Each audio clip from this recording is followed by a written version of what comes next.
Good afternoon, G-Force, Tom Ginn. Yes, tis the season to be jolly.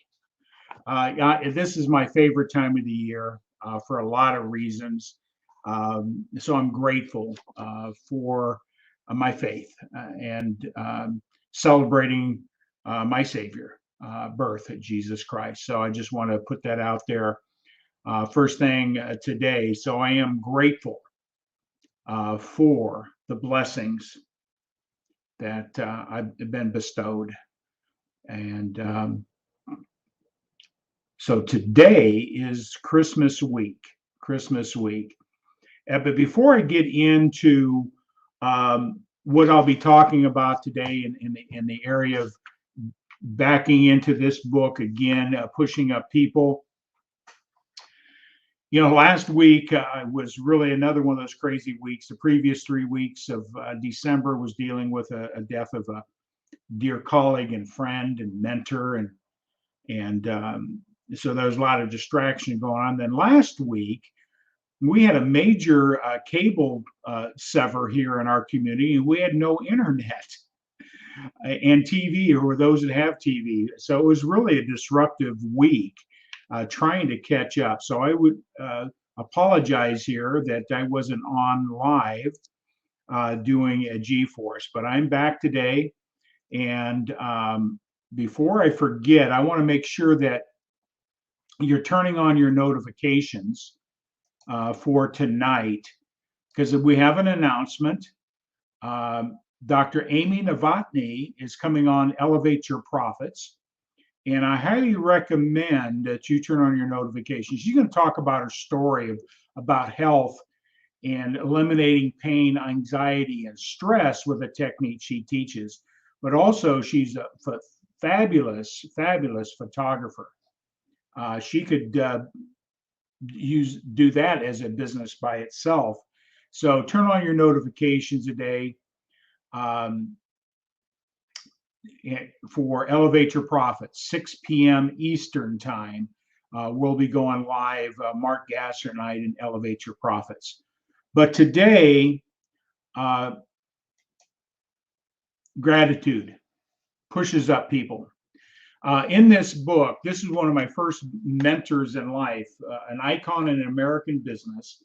And he really set a foundation for me for success in life and business. If it wasn't for Art Williams, who knows where I'd be today. I think believing that everything that we do and the decisions we make will definitely form your future for you. So I'm grateful for what he taught. He taught me that, what is your crusade? What's your purpose? What's your why? But he used the word crusade. And he referenced this to me. This Tom, if you don't have a crusade, you live a life of mediocrity, frustration, and regrets. You know what? He was absolutely correct. It's that foundation, your crusade, your purpose in life, whether you're in business for yourself or just in life in general. What are you willing to stand up for? Your why, your purpose.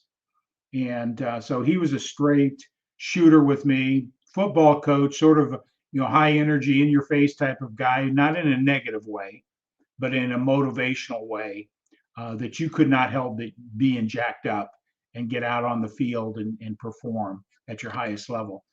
That's the type of leader that he was. And he still is. I mean, he's still with us today. He's no longer with, it was the old A.L. Williams. Today, it's morphed into Citigroup in Primerica, but I was in the early decade of A.L. Williams, an icon company, did things that no one thought could be done in the financial services sector. And I was part of that, and I'm so grateful for that. And because gratitude is such a powerful thing that we incorporate in life, and we got to be grateful for this moment, because it's this moment that's going to dictate what happens in the future. See, what's happened in the past is the past. Yes, we can draw from it, we can learn from those things, but we can't stay there. But we can use gratitude to eliminate negativity. Christmas time is a great time to celebrate, but there's a lot of you out there that, and including myself, that there's been losses. There's no longer people that you've celebrated this glorious holiday, Christmas, and our loved ones are no longer with us.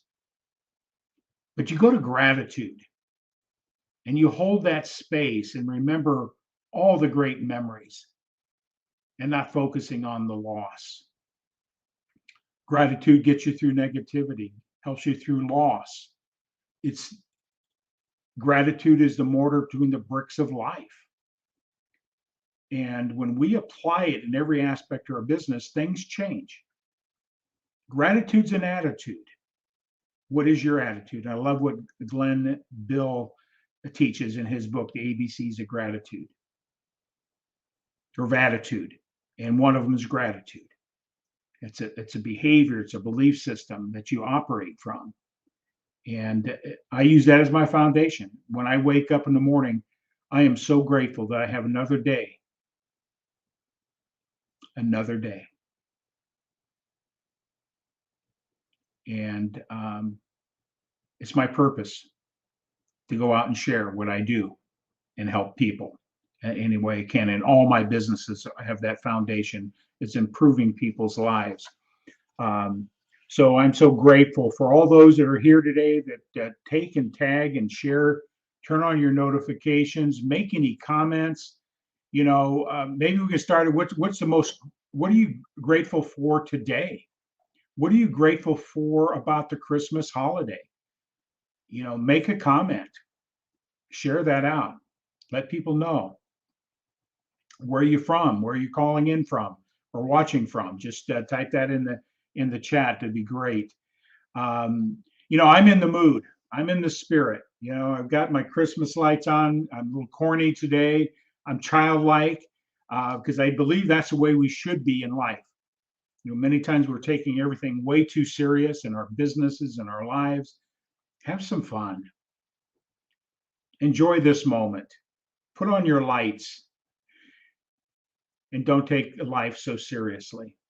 But today, I'm going to dive a little bit into a chapter in this book, Pushing Up People.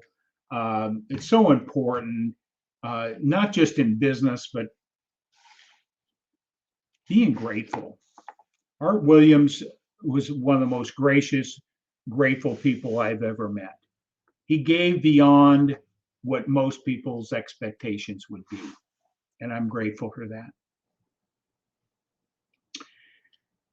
We're moving into chapter 2 of the book, and I'm just going to go hit some highlights. The whole purpose here is not to teach so much, but to have you ask those questions, bring a new level of awareness, seek out answers, test this information against your own attitudes and belief systems, pushing up people. Treat people good. It sounds simple, doesn't it? Treat people good. But we can look around. Are we really treating people good? Even driving your car and somebody cuts you off. Are you treating them good? Are you giving them a smile, a wave? Leaving them in a better space? How many times you've cut somebody off? Are you treating people good? And I'll talk a little bit about business here. Management mistake. Most managers lead by fear and intimidation. They think that being tough is being a leader. And I put a link out here on my Facebook the other day about Nick Saban and what leadership is. Tremendous learning experience. I encourage you to seek him out on YouTube. And then I was watching another. I love football coaches, and because they have a common thread for success, the great coaches. It's not all about the game and the X and the O's, and in that they know how to motivate, but they have a purpose and a why what they do. They develop people. They help people become their best in all areas. In the college realm, some of these coaches are helping become the best students so they can graduate and have a path to success through education and being the best they can on the field and everything in between. Great leaders, great coaches don't lead by intimidation. They may get a little loud, they may try to get your attention, but they're coming from a space of love and compassion and wanting you to be better. Leadership solution to that first problem. Leaders add the human factor to all aspects of their business. Now, when we say business, that could be your life business, your family. Human factor. That's what I love about personal development, what I've learned about myself and what other people, how we operate and what our needs are. It's Maslow. Do you see me? Do you hear? And do you really care? If you could take those three principles and apply them in all relationships, you'll be a leader. You'll make a difference. Do you see me? Do you hear? And do you care? Those are principles that are not unique to Tom Ginn, or it's our nature. We seek that. And can you deliver that in your ability to lead? So we're talking about management mistake, intimidation. It seems pretty obvious that to treat people good, but we've been conditioned and taught that, you know, in business, any side of other than that, you're weak, making people feel good.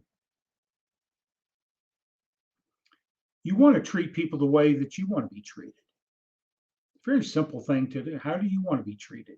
Do you want to be seen, heard, and do you want people to know that? Do you want to know that they care? And see, most managers, most people in management or in leadership are good people. Most, I said, not all.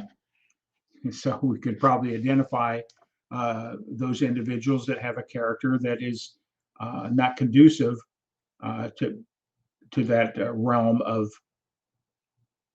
helping people feel better. Here's a myth out there. If you are vulnerable, if you're using those three principles, that you're not tough, and that only toughness wins. And to be tough, you got to, when you're being tough, you're getting respect. Farthest from the truth. Respect is earned, and Nick Saban talked about that. Respect is a two-way street. You care about people using those three principles, and then you build through that respect, trust. See, once you lose trust, it's very hard to get back. You can't demand respect. You can't demand respect through intimidation and fear. Fear is not an effective management tool or a leadership tool. It comes back to haunt you. People leave companies not because of the company. They leave companies or organizations because of the people, the leadership.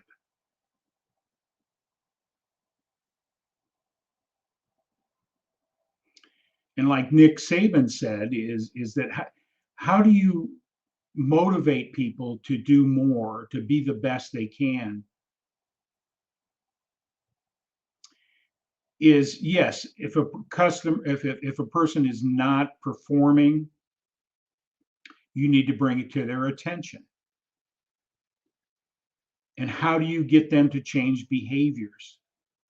A good leader, good manager of people, good leader of people, understands what's important to their team members.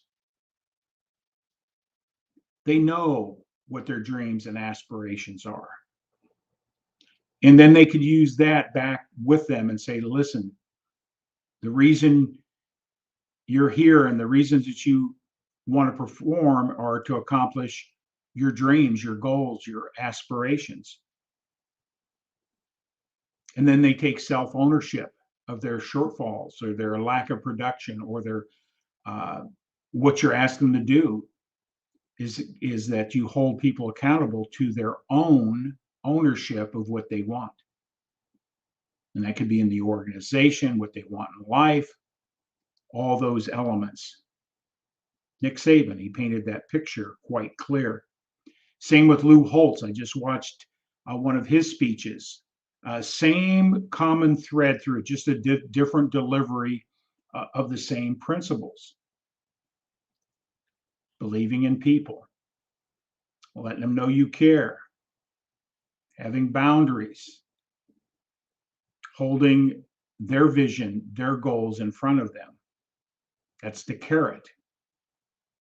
And then people will do what they need to do to go after that vision dream for themselves. As I've coached and been talking in the past, goals by themselves, objectives and programs and processes doesn't excite anybody. But when you listen to leaders, they talk about a vision. They express that vision at an emotional level. It gets my attention, it gets everybody's attention. But people fall asleep when you talk about a process. This is the process. This is the steps we need to take. Now, those are important, but you lose people. No one's attached to the process emotionally. They're attached to the outcome at an emotional level. What does that bring them? And that's where a lot of leaders get hung up on the processes. They're necessary, but they shouldn't be the first thing you're communicating. You get people to buy into the vision of the team, the company, where we're going, their role in it, what they're going to come away with it. Hold their dreams and visions in front of them, and you'll take your organization to a much higher level. So Art Williams is talking about the same principles that Nick Saban and Lou Holtz and some of these great other leaders.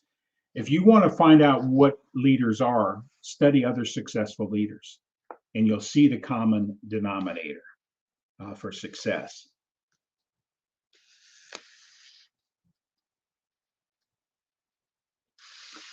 See, and a leader doesn't take the easy way. He doesn't expect his people to take the easy way. They will challenge you to take on more, do more, believe in you, give you responsibility for that. Are you a leader or a manager that's micromanages, has to have your hand in every aspect of it? That's not leadership. You've got to trust that your people will do what you ask of them and excel at it and give it their very best.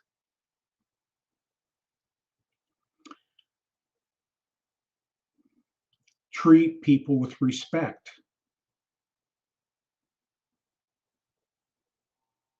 And that means in all areas.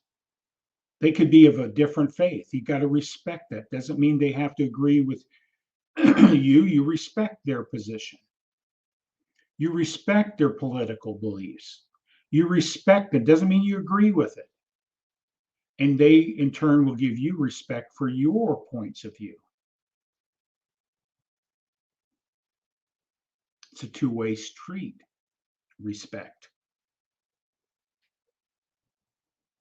You earn respect by considering somebody else's position in life.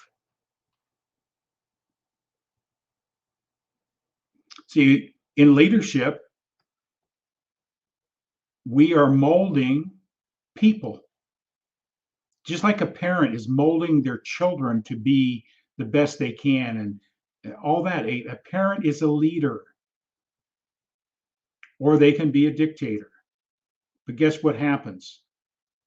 The parent that nurtures and believes and leads gets more out of their family, their children. but there's a place for discipline.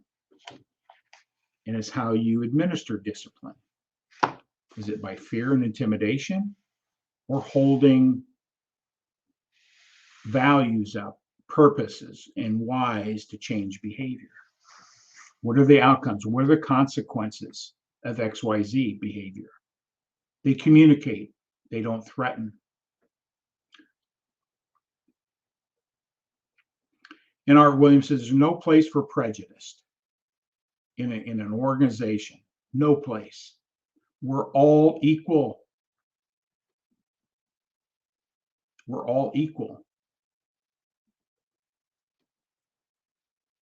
Maybe not in size and speed in the athletic world, talents, but we are all equal. We are all made in the image of our Creator, God.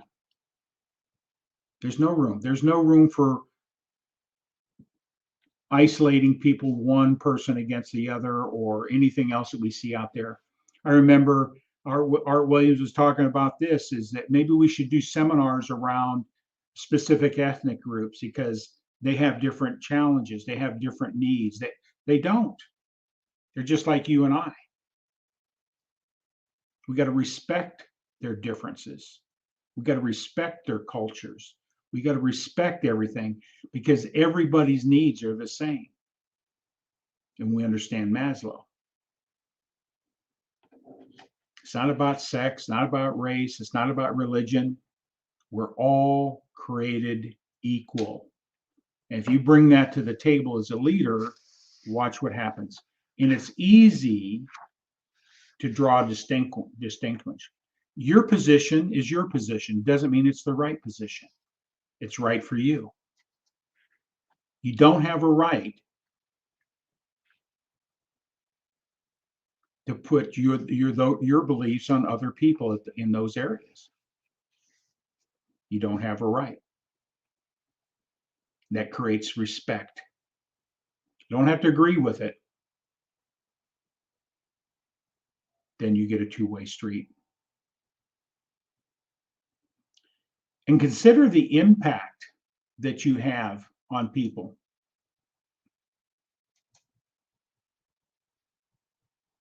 Mark jumped in here and he says, here's a thought. If people are your most valued asset, why do some managers or companies focus on the bottom line? Well, that's a good question, Mark. I mean, the bottom line is important. You got to bring the relationship to why we need to have a good bottom line, because it's essential for their success. It's essential for them accomplishing their goals, their dreams, and aspirations. It's essential. But if you take people out of put profits before people, you can do some tremendous damage. You got to sell that vision, the purpose, and why profits are so important. Because it's the livelihood of the mission and the vision. Teaching your people the responsibility, that ownership. They're equally as responsible for the success of the organization as the CEO. The janitor's equal. There's no differentiation. They're equally responsible for the success of the organization. Every piece is important in that company.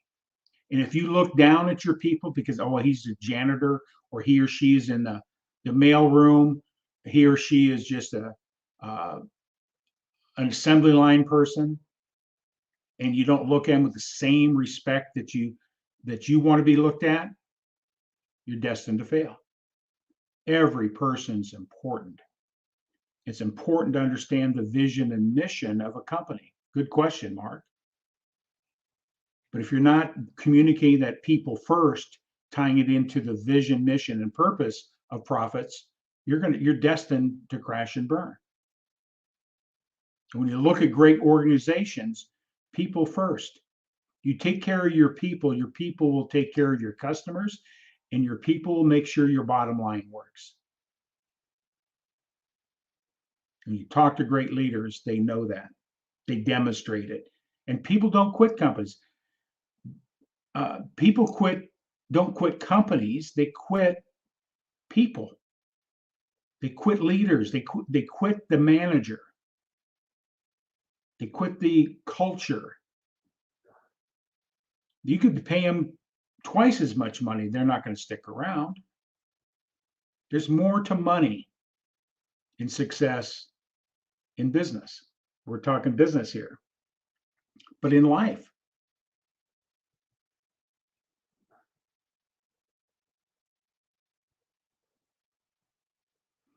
And he talks in the book is when you bring somebody into your organization, you're bringing in family. You're anticipating they're going to be with you for life. And there's a lot of companies that have that. Not just because you pay more and they're not going to leave that better benefits. No, none of that is the real reason. When you treat people good, without an expectation, anything in return, that's key. You give without expectation, anything in return. They're going to be dedicated. They're going to return the favor.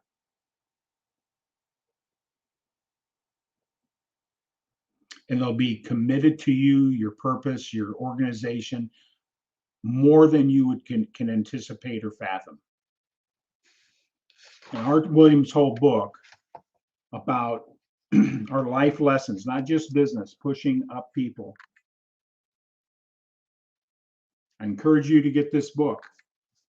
A lot of great books out there. A lot of great books on how to become successful. Not a lot of books written about how to stay successful. Mark and I talked about that. Nick Saban mentioned that. A lot of books on how to get there, but not a lot of books how to stay there.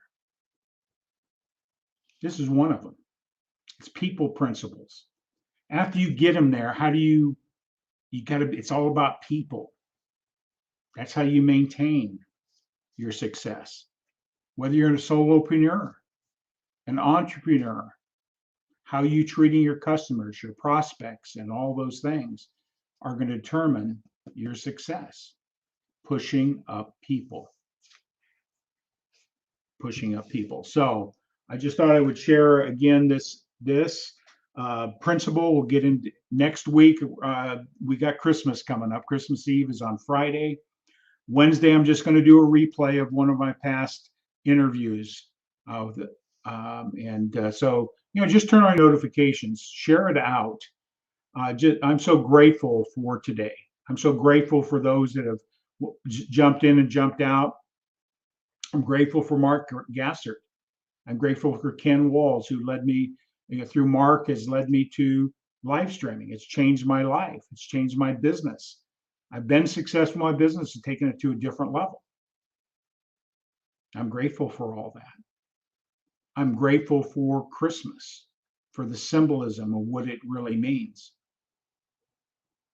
Because there is an example of pushing up people. No prejudices. Everybody's creating the image of God. And everybody you're looking at God. You're not looking at XYZ. They're just like you. Same desires, wants, goals for themselves and their families. They want the best. All we're seeking, and I'm saying pushing up people, is do you hear me? Do you see me? And do you care? Is your walk matching your talk?